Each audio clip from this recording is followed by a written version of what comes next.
तर देशावरती कोरोनाचं संकट आलंय आणि या संकट कालावधीमध्ये अनेक औषधं, इंजेक्शन आणि गोळ्यांची मागणीही मोठ्या प्रमाणात वाढली आहे। अशी परिस्थिती असताना अनेकांकडून याचा गैरफायदा उचलून बनावट औषधाची विक्री केल्याच्या अनेक घटना या समोर आल्या आहेत। ही बनावट औषधं कशी ओळखाल हे आपण आता बघूयात ग्राफिक्सच्या माध्यमातून। औषध पॅकिंगसह घ्या। गोळी, बॉटल किंवा वायल्स अशा कोणत्याही प्रकारातील औषध त्याच्या पूर्ण पॅकिंगसहच विकत घ्या।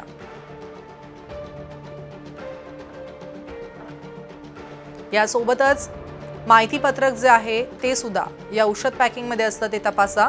इंटरनेटवरती अधिकृत संकेतस्थळावर दिल्याप्रमाणेच पॅकिंग आहे का हे सुद्धा चेक करा।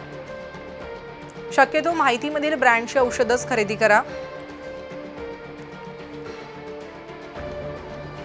त्याची किंमत, माहिती ही इंटरनेटवरती शोधा आणि पडताळून पहा। त्या ब्रँड किंवा औषधाच्या नावाचा रंग, फॉन्ट, अक्षरे ही तपासून घ्या। यासोबतच त्यावरील कंपनीचा लोगो, ट्रेडमार्क, होलोग्राम आदीही पडताळून घ्या। एकंदरीत पॅकिंग, औषधाच्या गोळीचा किंवा बॉटलचा आकार, त्याचा रंग ही तपासा। भौतिक परीक्षण त्या बॉटलचं करा। तरल पदार्थ या बॉटलमध्ये असेल तर एकसमानता ही हवी। सुरक्षा कवच धातूचं किंवा प्लास्टिकचं असतं ते तुटलेलं नाही ना, ही महत्त्वाची गोष्ट तपासून घ्या। त्या वर्षीची किंमत आहे आणि मुदत, छपाई हे पण बघा। औषधाच्या पॅकिंगवर किमतीची छपाई असते, त्याची जागा ही निश्चित असते, तिकडे खाडाखोड नसावी हे पहा। यासोबतच छपाईचा फॉन्ट आणि रंग सारखाच असतो। त्यावर सिरीज क्रमांक आणि बॅच क्रमांक असतो, तो नंबर पडताळून घ्या।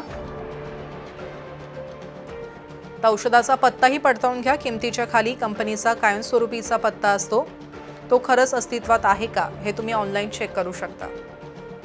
इंटरनेटवरती पिन क्रमांक किंवा गुगल मॅपच्या आधारे हा पत्ता शोधता येतो, पडताळता येतो। परदेशातून औषध जर आलं असेल तर त्यावर लायसन्स आणि बॅच क्रमांक असतो, तोही चेक करून घ्या। यासोबतच कंपन्या पॅकिंगवर युनिक आयडेंटिफिकेशन नंबर देतात, तोही ऑनलाईनद्वारे पडताळू शकता। पॅकिंगवरती दिल्या गेलेल्या क्रमांकावर SMS केल्यास व्हेरीफाईड असा मेसेज येतो।